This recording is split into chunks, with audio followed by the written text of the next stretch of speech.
Hi everyone, and welcome to the latest CTO Craft Bytes. Today we'll be discussing the benefits of value stream thinking and techniques, how an organization should go about implementing it, and why it is the next logical step for organizations on a DevOps journey. If this is your first time at CTO Craft, let me tell you a little bit more about this group. CTO Craft is a mentoring and coaching community for technology leaders around the world, focusing on supporting technologists in their leadership growth. Community numbers are over 1,500 and provides one-on-one coaching, mentoring groups, an online community, and events like this one. And a huge thanks to our headline partner, AWS, for helping make these Byte sessions possible.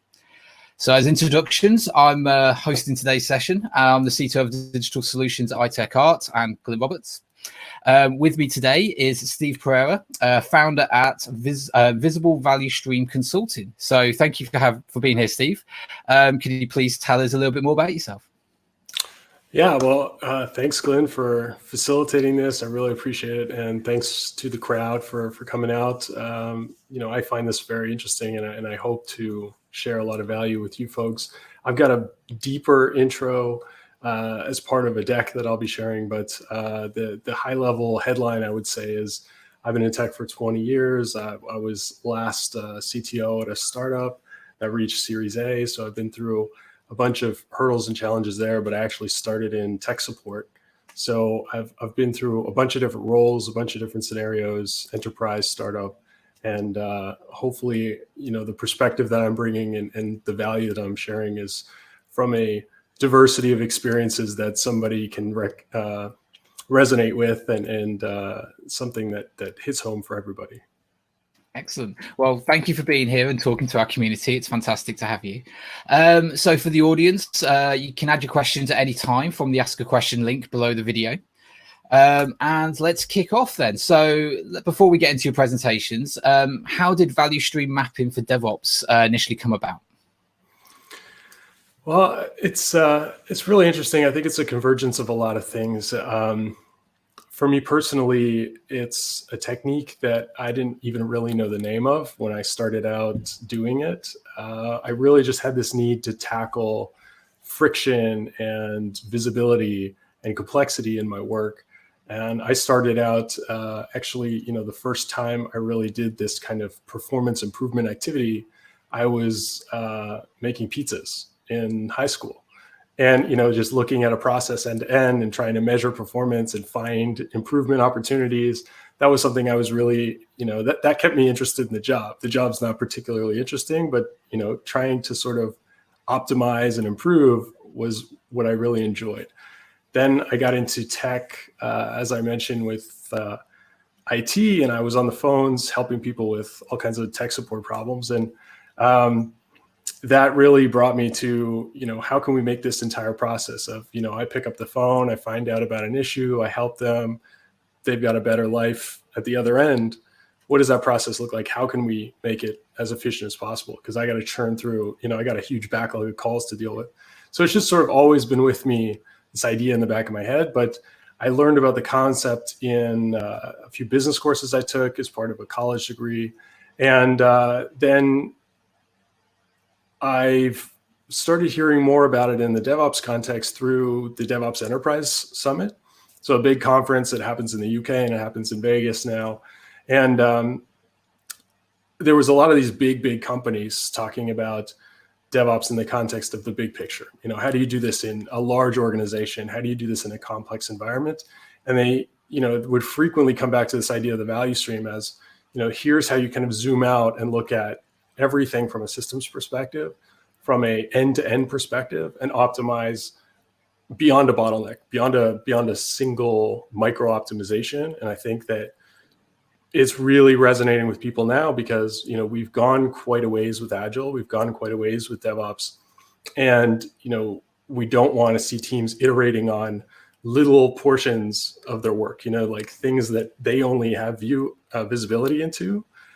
We want to be influencing the entire system, right? The whole process from end to end. So it's just gathered a lot of steam now, and a lot of people really picked up on these principles from books like the Phoenix Project or The Goal, if they're kind of old school, or they're interested in sort of the Toyota origins of value stream mapping. But increasingly we're seeing how we can apply these things to software and technology beyond traditional manufacturing. Okay. So would you say that value stream mapping for DevOps has been around for a while, or is just the concept of trying to apply it to DevOps is relatively new?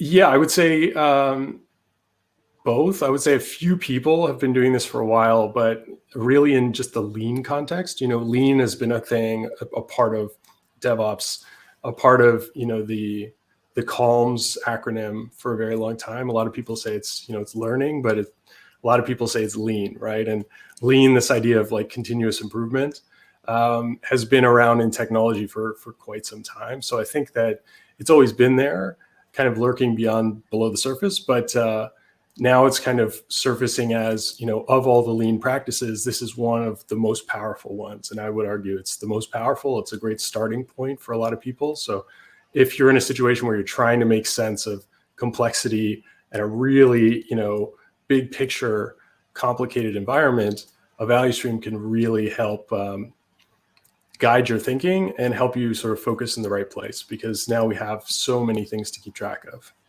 Okay. So if it's supposed to guide your thinking and keeping track of processes, what is the actual end game? What is it trying to achieve with utilizing value stream mapping for the DevOps world? It really depends on the scenario. The great thing about lean and, the theory of constraints and the origins of all this stuff is tackling your biggest bottleneck. So whatever your bottleneck is, traditionally, in manufacturing, they were focused on performance. So sort of like end-to-end lead time, like how do we ship product faster? They were also focused on quality. So they were balancing this performance of kind of velocity versus quality to make sure that we don't go so fast that we sacrifice quality, but, we don't focus on quality so much that we never ship anything, right? So I think those two opposing forces really work well together to keep teams sort of on track. And that's traditionally where you'll see a lot of value in value stream mapping. Other layers that we can sort of add to it are things like roles involved, who's involved in each step and each phase of the process. I look at tools and artifacts. So what kind of tools are we using across the board? What kind of artifacts are being created? And beyond quality, we look at value. So we're looking at what kind of business value, what kind of customer value, what kind of employee value is created at each phase, because that can inform, what do we want to do with this? Do we want to scrap it entirely because it's not delivering any value? Or do we want to double down on a specific aspect and focus on employee value at this stage, and we want to focus on customer value here? We want to try and maximize all three across the value stream. So you can look at it through different lenses. You can layer on different information. And I go through a few passes with clients, depending on how deep they want to go. We can layer on all kinds of information, because it really just provides like a framework that you can add all this extra data to, and it kind of puts it in a nice structure and flow that makes sense to people and makes it easier to understand. Excellent. Well, we're lucky enough for you to have a short presentation for us just to walk through this and visualizing. I think this value stream mapping makes it a lot easier. So let me just get that up on the screen for you. And yes, so talk us through value stream mapping for DevOps, please. Sure. So I hope this makes it easier for people. It's a really short deck. It doesn't really cover the entire picture, but I will share other resources, and I'm always happy to talk to anybody who's looking for more information. So it's a very high level introduction, but I'm hoping that it covers a basis for people who are curious or interested, or they've investigated a little bit, but we can go way deeper with this stuff. To kind of set the stage, I think that leadership, they're always really concerned with at a high level, how are we performing? What are we targeting? And maybe what are we missing, right? What are the things that are slipping beyond our visibility? What are the things that we can't see? What are the things that are happening that are beyond our awareness? And I remember, being a CTO, these are the things that I would worry about on a regular basis. And I think that really in 2020, all these things are getting harder. Right? We're seeing complexity increase. It's not getting any easier. We have, no code, low code, but we're balancing that with Kubernetes, and we're balancing that with these massive cloud ecosystems with, ETL mixed with real-time data and mixed with all kinds of different things like AI and ML. So everything is getting more complex. Everything's getting more complicated.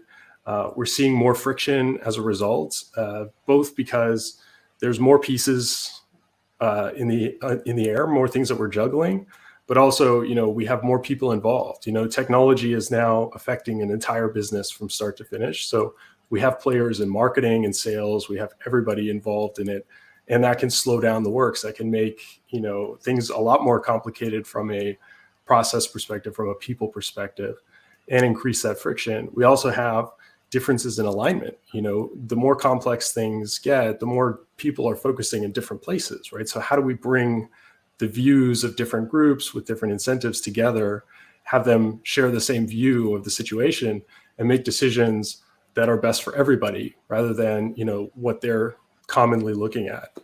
And I think, waste is always a concern, especially now that, we have to be leaning up, we have to be more efficient, we have to be doing more with less in a lot of cases.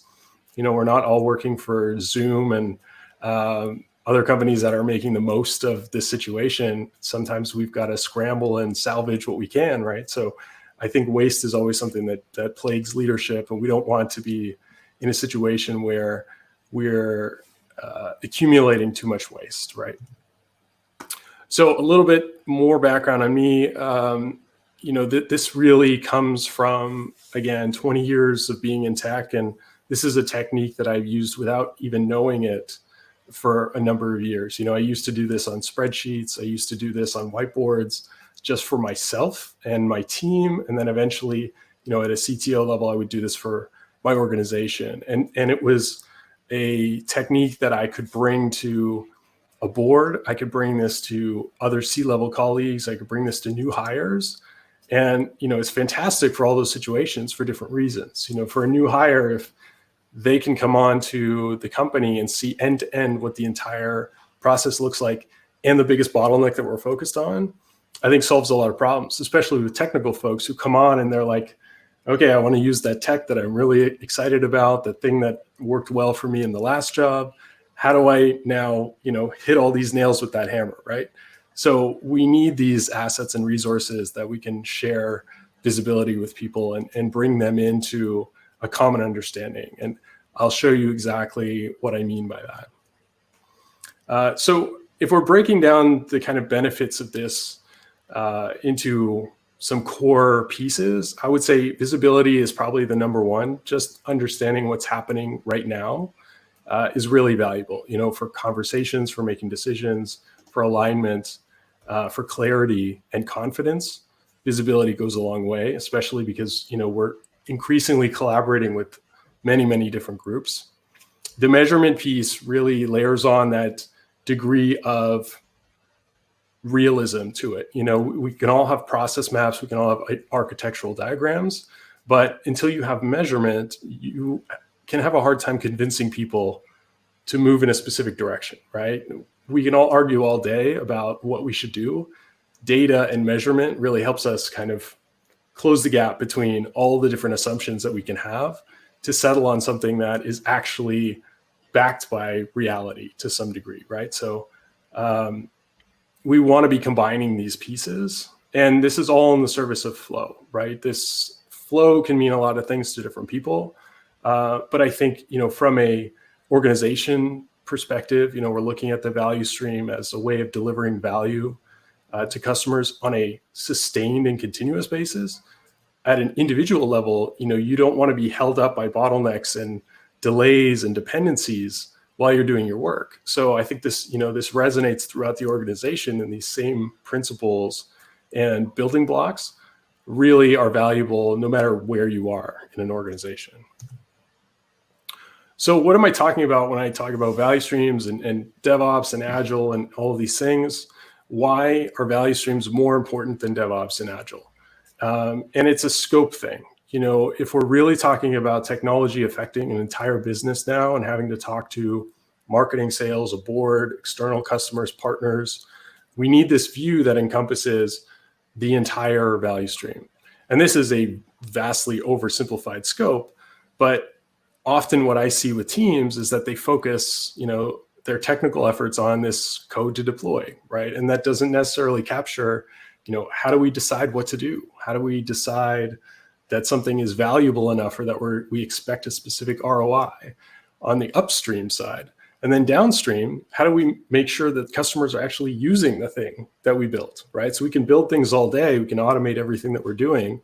If it doesn't result in any value delivered to the customer and the customer actually experiencing anything out of it, then who knows if it was worthwhile? We might as well just stay home. So the value stream really covers the entire spectrum of when something starts costing you money to when you start making money. And, from an internal perspective, we can narrow that definition to say, it starts when we get a request and it ends when we ship some value to an internal customer. It really doesn't matter. The boundaries are arbitrary. We can define them wherever we want, but it allows us to encompass the big picture if we want, and it allows us to zoom in if we want. And we can really target wherever the biggest bottleneck is.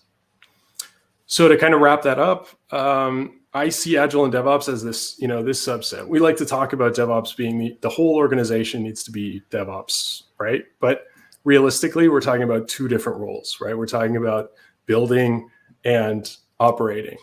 And the more we sort of overload the term DevOps, the less people are going to understand us. The less we're going to have salespeople say like, oh yeah, that makes sense to me. Like this, where am I? Am I dev or am I ops? And like, I don't answer pages in the middle of the night. Does that make me ops? Like, am I still ops or not? And, with sales being at the start of the value stream and the end of the value stream, they're the ones fielding requests from customers in the market.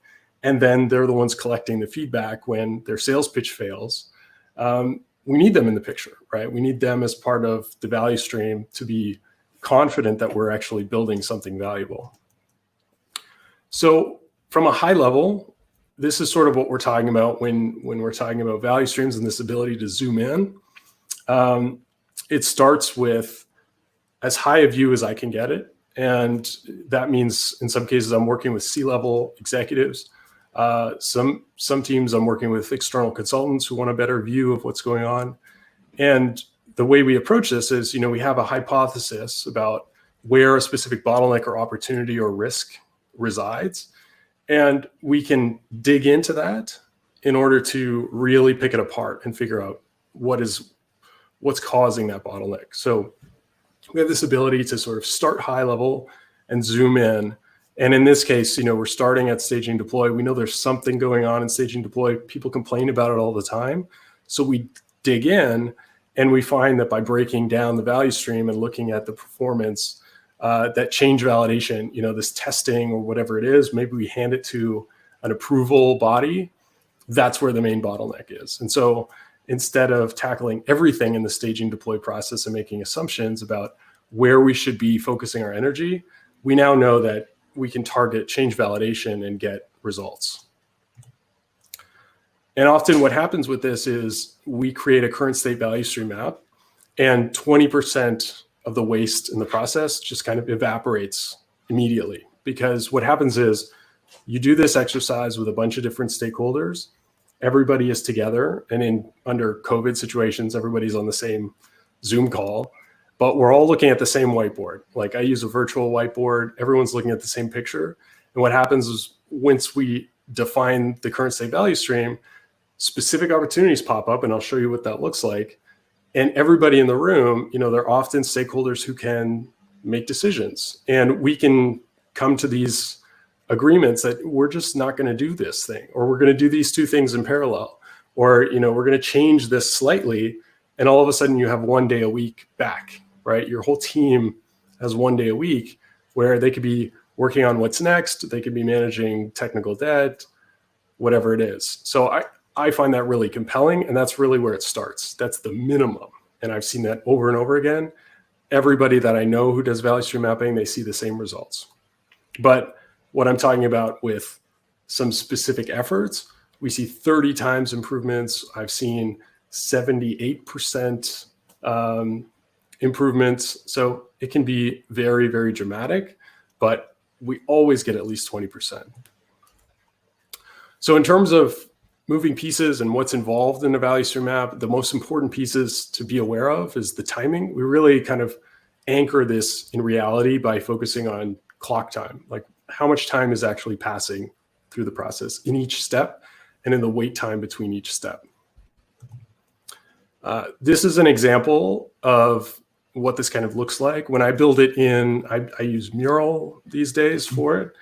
This is what it looks like live. What we do is sort of like highlight these areas of the value stream. Each step gets measured. We measure the wait time between each step. We highlight, so these items in bold are where we're seeing most of the time being used. And in this case, this is actually from a live example from a Fortune 100 company.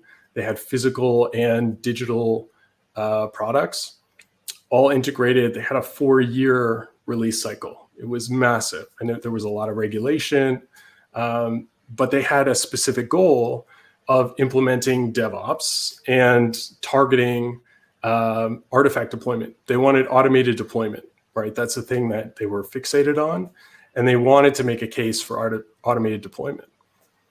So you can see that artifact deploy in here is not even really showing up on the radar, because we've got these two opportunities: environment update, which is basically create or, let's say, repurpose a staging environment or your production environment, right? This is almost your configuration management stage. And then you have acceptance testing, which is taking a ton of time, as it often does. This is usually a bottleneck. But if we were targeting automated deployment, we would really only be saving a fraction of this time, right? So if we were focusing our efforts there, we wouldn't see a considerable impact on the value stream, right? Because it would be a tiny fraction of what's actually happening. And so in this case, what they had was $20 million that they were going to put into automated deployment. They wanted to make a case to leadership that this was a good decision. But before basically drawing up a proposal with a hypothesis, they wanted to look at the value stream. So they brought me in, we mapped the value stream, we discovered that wouldn't actually do anything. And it would probably be 12, 18 months before they actually figured out that that was a total waste of money. And so we saved all that time, all that money with a few hours of mapping the value stream. And they were able to make a really compelling case to leadership on where they should be focusing their energy. And it was backed by data instead of opinions and assumptions. So this is my last slide, just to cover the scope of this. And I just want to share with people that, organizations are really made up of value streams. We have a high level overall value stream. Like the Netflix is like, they create content and somebody watches it, right, at the other end. But within that, they have a value stream for delivering new features, for spinning up new infrastructure, for scaling, all of these things, releasing mobile apps, and they depend on each other, right? So I like to pair value stream maps with a few other maps, and I can get into that with anybody who's interested in how you sort of support this and go further with it. Because dependencies are a really big factor in value streams, and value stream mapping gives you an ability to surface those, reveal where those dependencies are, and then show how much they're actually affecting your performance. So I hope that has sort of painted the picture of what this is, why it's valuable. But the magical formula for this is, again, we're returning to visibility, measurement, and flow. And what we get out of it is this increased performance, and not only increased performance, but increased alignment, increased confidence. We have this tool that takes very little time to do, and we get massive results from it. So I'd love to see more teams doing this, and I'd be happy to talk to anyone who's interested in how I do it and interested in more information. I'll toss some links in the chat if we have a moment to do that. And that's really it from an intro perspective. So I hope that was valuable. And Glyn, I'll throw it back to you. Yeah, that's great. Thank you. Actually, just before I close down your slide deck, actually, so essentially my first original opinion on this would be, is value stream mapping just purely identifying bottlenecks in your process? So trying to reduce waste. But I think you're touching on there the fact it's more valuable than that. It provides more valuable to the business. Could you just reiterate that a little bit more clearly to me when you say visibility? It's the fact that anyone in the business can see where things are in the value map and how long they take. How would you like describe the benefits in a bit more detail? Yeah, that's a great question. I think that, visibility for me goes beyond just making something visible and available. I think, traditionally value stream maps, if you look up value stream map in Wikipedia, the value stream map that they show you is for traditional manufacturing, and it looks like a mess. You need to have a specific education to just read the map. And so my specific angle has always been to throw that away and say, what is the 20% of this that delivers 80% of the value? And so that kind of provides us accessibility to it. And I think visibility needs accessibility, right? Something can be visible, but if you're not tall enough to look over the fence to see it, is it really visible, right? I mean, if there's some other barrier that's preventing you from understanding it, is the visibility really valuable, right? So I think visibility goes a little bit beyond just being able to see something. What you see has to be understandable. It has to be clear, and hopefully spark some insight or understanding, right? Yeah, absolutely. I mean, you're right. Just because you can see something takes a period of time, the question is you could look at it and say that takes a long time, but is it worth the cost of automating it or putting more value towards it? It's like you mentioned before about identifying the business value earlier in the stage to see whether it's actually worth spending the money to actually change that process or not in that way. Okay, great. So we've already got a couple of questions from the audience. So let's just quickly get through those ones first. Great first one. So where do I start? Do I need more tools than a spreadsheet and a watch? That's a great question. And I love the low bar. I think the bar really is that low. I think, if you're in a position of leading a team, it's a lot easier than other situations because buy-in and getting stakeholders involved is really important. So I would say that, from a starting point, whether you're in a leadership position or not, it's really important to kind of align this to overall goals, right? So before we try to do anything to make a situation better, it's always easier, it greases the wheels if we can say, according to our top 3 initiatives this year that are improve quality, improve performance, improve value, for instance, there's an opportunity for us to map what we're currently doing and connect, identify opportunities to improve value, performance, and quality. So I would say that the first step is really aligning to a larger goal. And if you're trying to convince your boss to do this, that's important. Is like, what is from their perspective, what are they trying to do, right? Because if we come in and we say, hey, I want to do this thing with the team, and it's not really addressing their top concern, odds are they're going to, they're not going to be really on board with it. Or, they might, but you might be spending some social capital to do it, right? You might be drawing on your goodwill or your license to experiment to do it. But I think, you get the best results by connecting it to a high level goal. From a technical and tactical perspective, you really only need a spreadsheet and your phone, to track time if you want to do it that way. But I suggest people just taking guesses. You don't have to be as precise as a stopwatch. You could look at your existing tooling like Jira, right? How long does it take you to close an average ticket, for instance? You can look at surveying a team. So you could send out a survey to your team and say, like, how long does it take? What's your biggest bottleneck? What holds you back from, delivering work faster? There's all kinds of different approaches to this depending on your situation. And that's part of what I do with clients, is to try and help them figure out, like, what is the easiest way for you to get some value out of this? And then we can take that momentum and build on it. You don't always need a full-fledged, beautiful value stream map. But sometimes that helps. Sometimes if you've got a team, you're convinced that this is really going to move the needle, crafting something that is really appealing to leadership or whoever your audience is can really benefit. So the last thing I would say about that is, if you're comfortable with a spreadsheet, doesn't necessarily mean that the person who you want to influence is comfortable with the spreadsheet. So you kind of want to target whatever illustration of the value stream to the target audience, right? Who do you want to influence? Who do you want to bring on board? What kind of change do you want to drive? Okay. So as you're talking about tooling there, to get started with, go cheap, go spreadsheet, collect data like that. If you do want to go to the more advanced end, do you have recommendations of certain types of tooling to build lovely value stream maps?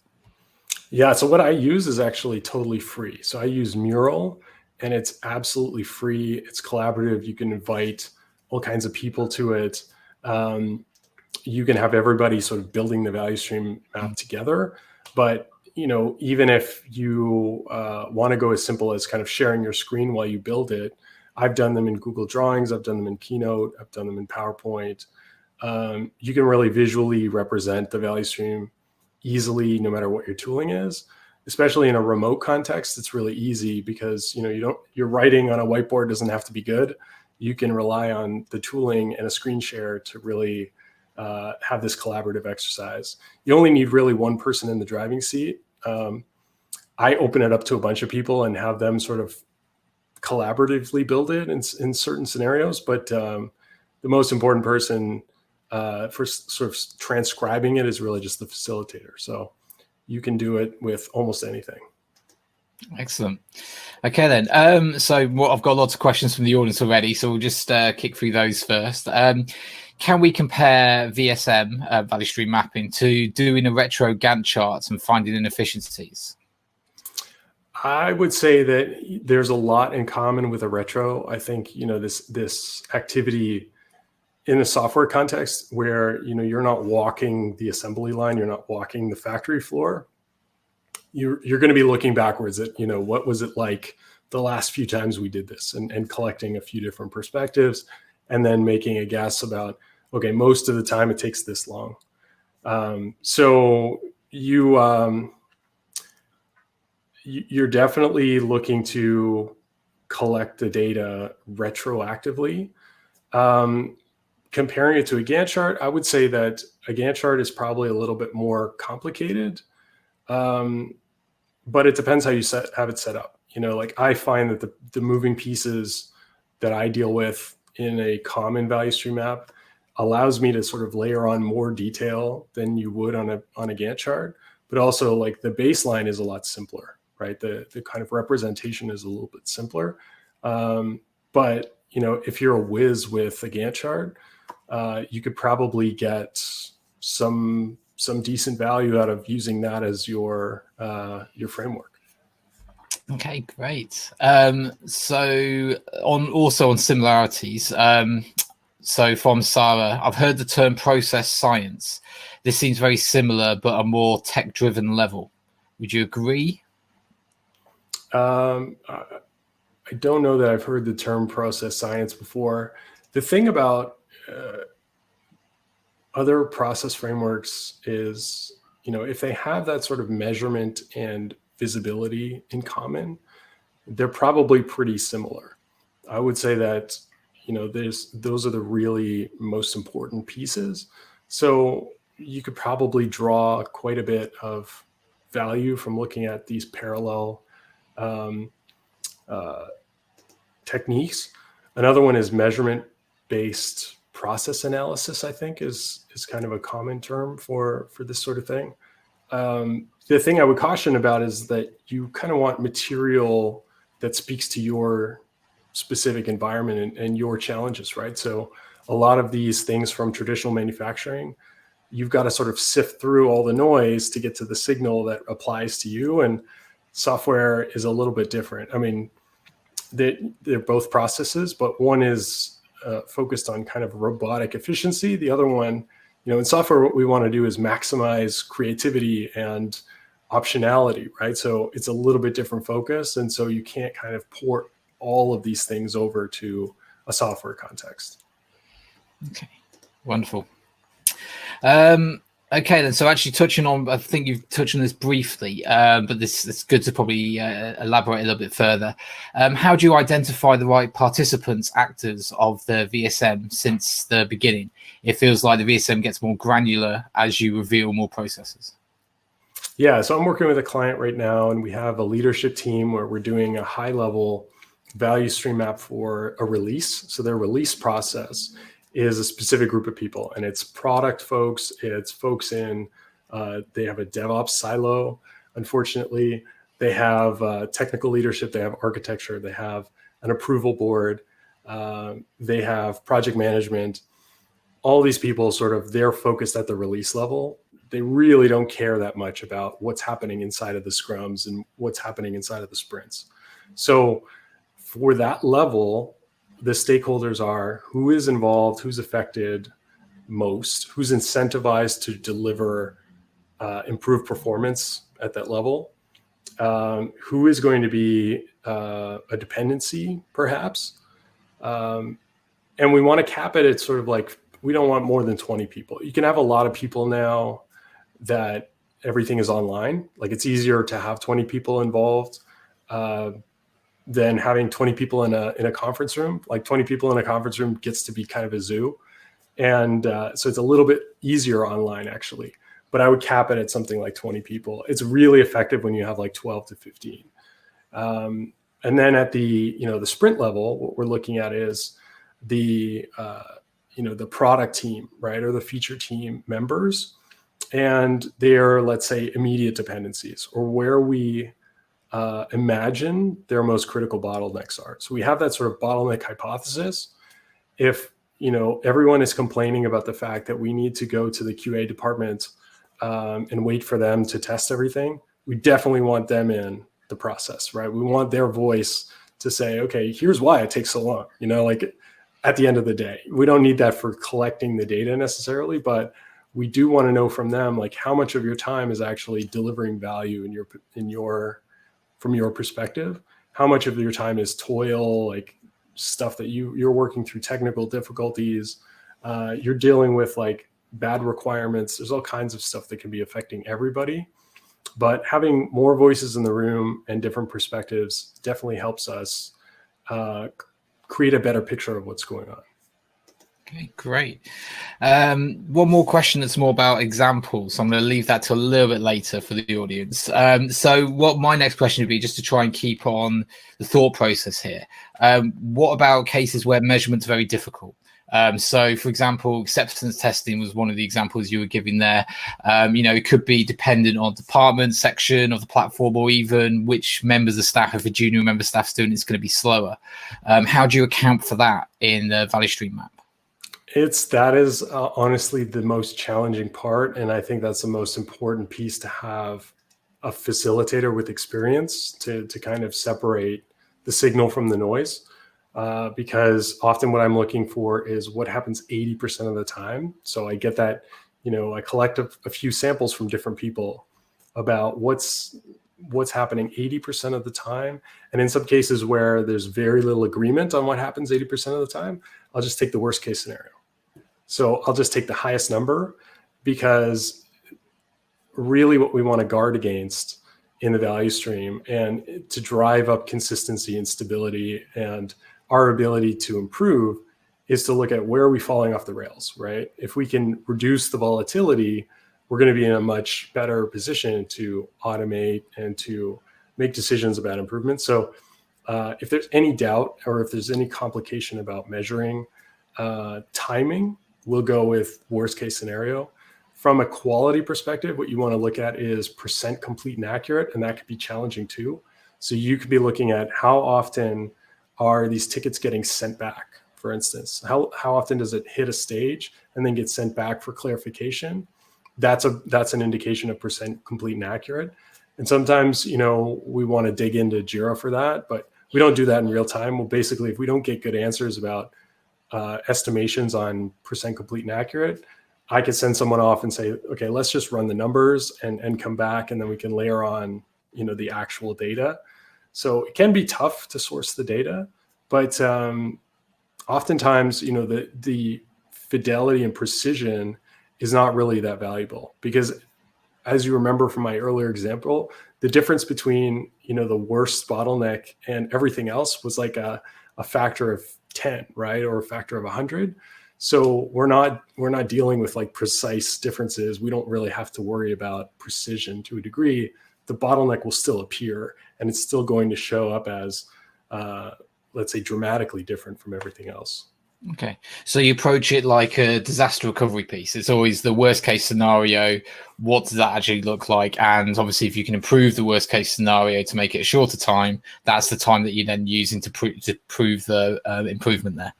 Okay, wonderful. Okay, so actually, let's go move on to the goals one then. Can you provide examples of goals that you worked on as a CTO where VSM was useful? Yeah, so in my CTO role, we had quite a few. I mean, obviously, software delivery lifecycle was one that we struggled with when we were moving very rapidly, and the process was kind of evolving, but organically. And what we wanted to do was kind of be a little bit more deliberate about what do we do, how do we structure this, what is the flow, so that not only could we onboard developers easier, but everybody could sort of have a higher level of confidence that they knew what was going on, right? So we ran a value stream mapping exercise to kind of find out where our biggest friction points were, what the whole process looked like, so that we could bring everybody on board and have really good conversations about what do we do with this? Do we keep doing daily stand-ups? Is our 20-minute daily stand-ups killing us, or does it not matter that we're 20 minutes instead of 15 minutes, right? How long is our sprint planning actually affecting our workflow? There's all kinds of things that you can have these conversations once you've got the data. Probably the most remarkable one was we had this onboarding process for new customers where we would pull in all their data, parse it, process it, analyze it, put it into an ETL pipeline, and start building out insights from their data. And that whole process was taking something like 4 months. And, we looked at the pipeline, we looked at where we wanted to be by the end of the year and said, if every customer takes 4 months, we're never going to get there, right? We're never going to get to where we need to go. So I did a value stream mapping exercise with my team in Google Sheets. We highlighted a bunch of areas where work was being handed from person to person, where there was an opportunity for a single person to basically run it all the way through. We just needed to sort of like tweak the capabilities in the team and allow people to operate larger areas in the value stream. And that eliminated all these handoffs and delays and back and forth. It turns out, we were going back and forth between Toronto and the Ukraine for a lot of work. And by splitting up the duties and making sure that each area was sort of able to operate autonomously to a higher degree, we eliminated all this handoff back and forth. And so we cut that 4-month process down to 4 days. And that really only took a few hours. It was just taking a look at it and looking at the actual data allowed us to make those decisions. And once you've got it, the decisions are quick. It's really easy to say, okay, we're not going to do that anymore. We're going to structure this for flow, and tweaking those specific steps and lining things up, running things in parallel becomes really easy. Okay, great. So that's very much focusing on the visibility piece by being able to obviously see it. So therefore you can make educated decisions against the data that you've seen.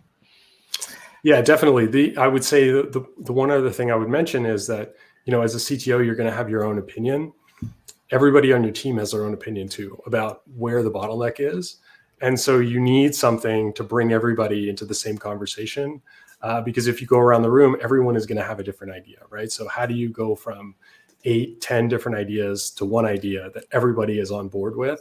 Because you don't want to just override everyone and say, hey, we're doing X. You want them to realize that X is the right thing to do, right? So having the value stream map really brings them in rather than dictating, this is the direction we're going. Okay, great. So the next question from the audience then, do you approach differently the exercise according to the structure of the organization? So very horizontal structure, very hierarchical organizations.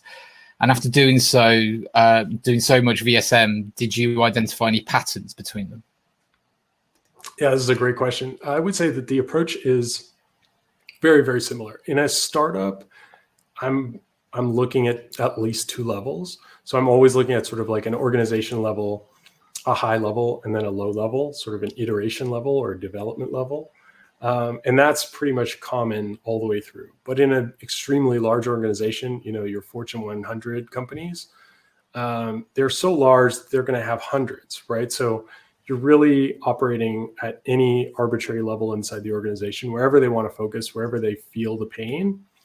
And then we go one level up from that just to get context, right? So that I get context, so the team gets context of how is this relevant? How does this fit into the big picture? And so starting with that kind of high level reference is really important.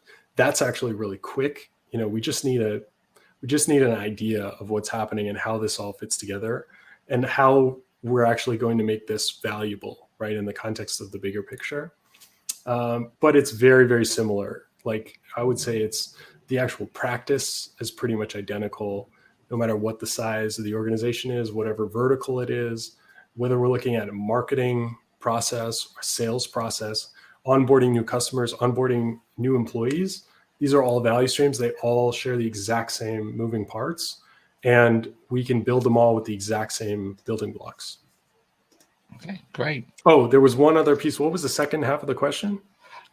Sorry, 1 second. It was... it's got middled up now. Apologies for that. So if it pops up again, I'll tackle it. So yes, essentially it's approaching differently the exercise according to the structure of the organization. So very horizontal, very hierarchical organizations. And do you identify patterns with doing do you this? identify yes, common patterns. So one thing I'll mention as well about structure is that can inform kind of the psychological safety and the approach more than the moving parts, like more than the value stream map itself. The way I approach the exercise, the workshops, the engagement with the customers depends on that structure. Because if it's, highly hierarchical, if it's a totally Tayloristic organization, if it's a totally regressive organization, I treat it differently. I put on the kid gloves and it's a lot softer of an approach than an organization that's totally data-driven, totally decentralized, autonomous. That informs how I approach the exercise, but the moving pieces of the actual map don't change, and the process doesn't really change. From a commonality perspective, almost every single team struggles with validation, with testing, right? Testing is like one of the most complicated pieces, and it takes a lot of time. Usually you have a separate department or a separate group doing it. Usually you have 10x the developers to the number of people doing the validation or the testing.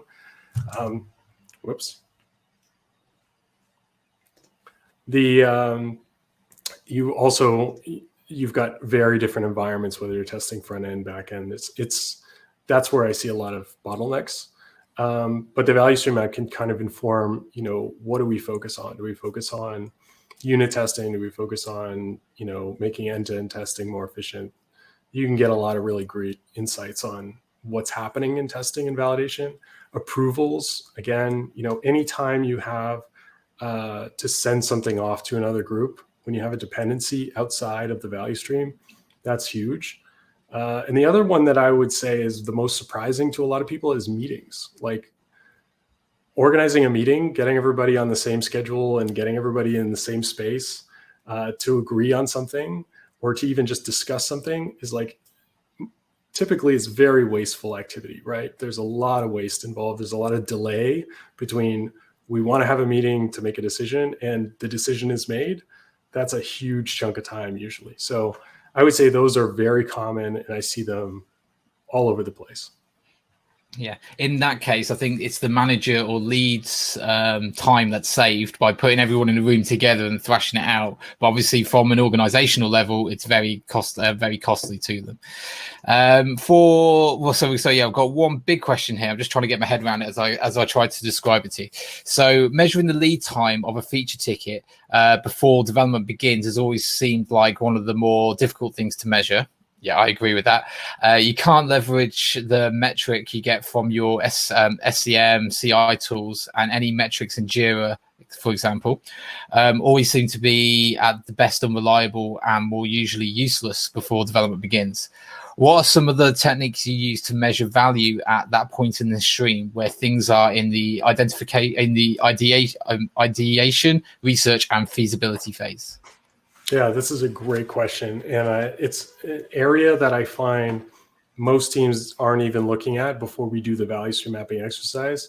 Working with a team right now where 48%, 50% of their release process is in this ideation and requirements gathering, epic creation process. And it's challenging because understanding how much to trim that down is complicated, right? I mean, if we measure twice and cut once, you don't want to chop out one of those measurements and say, hey, we're more efficient now, right? I mean, you could become vastly more efficient by chopping all the measurement and just cutting, right? If you go straight to cutting, fantastic, we've solved our problem, right? But in reality, what happens is, we need that validation. So the question becomes, how do we make that most effective? And we look at value added time as a portion of that measurement. We look at what are the artifacts being created by all these activities. So representing them inside the value stream, we break down the discrete activities. And the way to sort of establish those boundaries is, when does work pass from one group to another, or when do you change gears? When is there a delay between one activity and another activity? And we can sort of break down the requirements gathering or assessment steps that way. That can help us sort of see what's involved, because it's often much more complicated than we knew about, right? So just revealing that is very valuable, but then we can look at each of those steps and say, who's involved in this? How many bodies are we getting involved in this? Who are we handing it from and to? What kind of tools are involved? What kind of artifacts are we creating? Are those artifacts actually valuable? If we have a meeting and nothing comes out of it other than talking, we likely didn't do anything, right? Because everyone leaving that meeting is going to forget that anything was agreed on, that anything that even happened, right? They probably weren't even paying attention. So we want to focus on, what are the artifacts that we're generating at each step? What is the value of that? Is it valuable to customers? Would customers stop paying us if we didn't do that? Would they pay us more if we did a better job with it, right? If we made it more valuable? Is it for our employees? Like, does it make people happier or more confident, or drive some better outcome at the other end of the value stream? It is complicated, but that's another value that I try to bring to my clients is, this awareness of how many moving pieces there are and how they all fit together, and representing them inside the value stream kind of brings it home to people so that it makes sense, because if we're thinking about all these things just floating around, it's too much. It's too much for people to get their heads around. Sure. As we're touching on meetings there, have you found that the lack of some meetings or some meetings being too short can actually, in fact, be also wasteful? Absolutely. I think that meetings are extremely valuable if they are intentional, right? I mean, if we're crafting a meeting to arrive at a decision, to generate ideas, whatever it is, if it's to align together, being very specific about what we expect to get out of that meeting, it could take us 4 hours. It could take, we have company offsites, right, with leadership, where we could take 2 days and we could just sit in a room and we might actually just play cards the whole time, or, play ping pong. That's a valuable meeting if the outcome of that is the desired outcome is actually targeting, increased alignment or team building or whatever it is. So just being clear on what we expect to get out of the meeting can inform us on whether we're getting value out of it and how much value we expect to get in return for our time, right? We can make an ROI calculation on a specific meeting and say, yeah, we're spending 2 hours on this, but based on the agenda and the outcomes that we're getting from it, I wouldn't shrink it. We're highly engaged, people are happy with the meeting, we're generating value. 2 hours is great. So it really depends on the situation, but a 2-hour meeting could save you 2 months of waste. If you're heading in the wrong direction without doing the meeting, then it really doesn't matter how long that meeting is, right? I mean, as long as it's shorter than 2 months, you've got a net gain. Okay, great. So we're just going to go for the last 2 questions now. So we're coming close to the end of time. So no new questions, please, guys. So how does a user journey and value stream compare, given a team's process and optimizations may provide 0 value relative to the business unless you're mapping the whole user journey and interactions within that journey? Could you run through that one more time? Sure, yeah. So essentially, how does the user journey and value stream compare, given that certain teams or processes may provide no value to the business directly unless you map the whole journey from start to finish, where obviously the value comes out at the end? Absolutely. So this is really valuable, and I think there is a lot in common between a customer journey or user journey and a value stream map. Except the value stream map, you've got data involved, right? We've got measurement involved. If we have a value stream where we're focused within a section of the value stream, we're not touching customers. We have maybe an internal customer or another group that we're delivering value to. Think of like support tickets, for instance. That's a value stream where potentially your IT support for internal customers. And in that case, you have a clear customer. I would say that, there's always a recipient of value in a value stream. And if we're cutting the boundaries so that we're not reaching that customer, we're missing out on valuable feedback that's going to inform value, right? I mean, we really don't know what the value of anything is until it's consumed by someone who is meant to benefit from it, right? So if we're making assumptions about value, it's okay to make educated guesses, but until we encompass the entire customer feedback end of the process, we don't really know. And so I would say that, that's the difference between creating a roadmap that's, off the top of our heads or maybe educated guesses and heading off in a direction.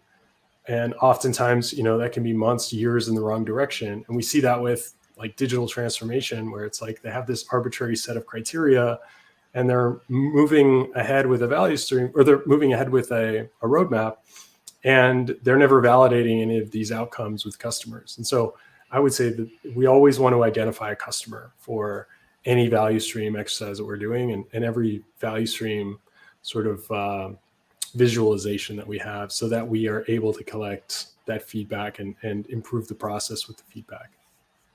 Okay. Right. And the last audience question, how do you measure that a VSM is a success? By the number of bottlenecks or frictions identified?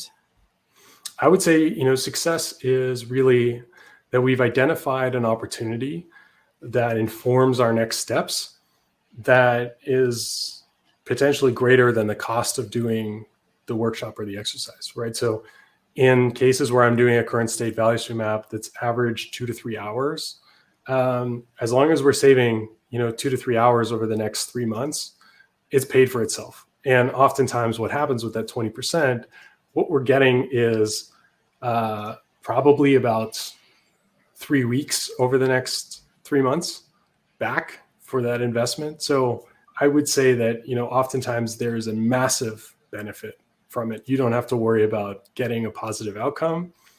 By doing the activity, you're going to be seeing a massive ROI. Where you wouldn't see a massive ROI is if everybody gets pissed off by doing it, or, nobody wants to look at the map. I've seen many, many cases where they spend 4 days in a room, they create a value stream map with 2,000 steps, and it's useless. That actually moves them backwards because no one wants to look at it afterwards. They just want to forget that it ever happened. So I think, keeping the exercise lean and really focused on delivering value with the shortest amount of time is really the key for that. Okay, great. And the very last question as we tidy it up then. So how do you see value stream mapping for DevOps developing further? This is a great question. I think that, we're seeing a lot of great investment in value stream management. So the ability to plug in tools to a orchestration layer where you're collecting the data and visualizing it automatically.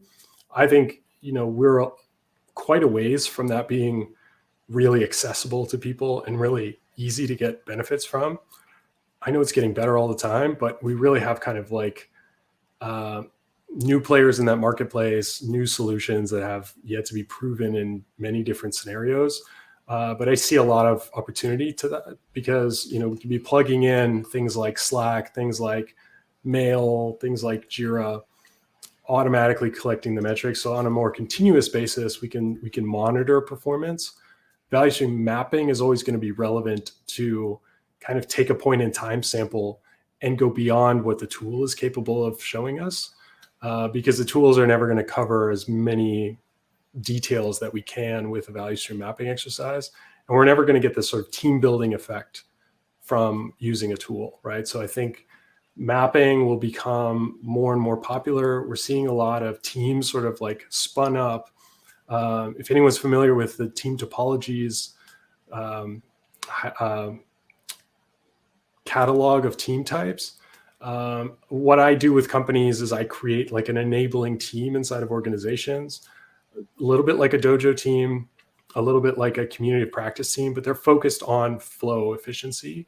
And what they'll do is go through different teams, do value stream mapping exercises with them, help them hook up tools to monitor the value stream, and really help them boost performance throughout the organization. And I think that's where we're going to see a lot of development in DevOps, is this new team paradigm that becomes very useful for this kind of continuous improvement work that needs to happen, that's not happening right now. We only address these problems when it becomes too painful or too hard to make improvements. We have too much process debt or too much technical debt. So I think, we need to adopt these team patterns and these practices so that we don't get to that point. Okay, fantastic. Well, thank you for being with us, Steve, today. The amount of questions we've had from the audience has been unreal. I've still got 15 questions, which I'm just not going to get to. So yeah, thank you again for being with us. It's been fantastic to have you here. Your contact details in the chat. I see you just shared your email address as well. So thank you all for your time. Reach out to Steve if you've got follow-up questions through the links that you shared. And I hope you guys enjoy the rest of your day. So thank you very much for joining us all. Enjoy it. Thanks very much.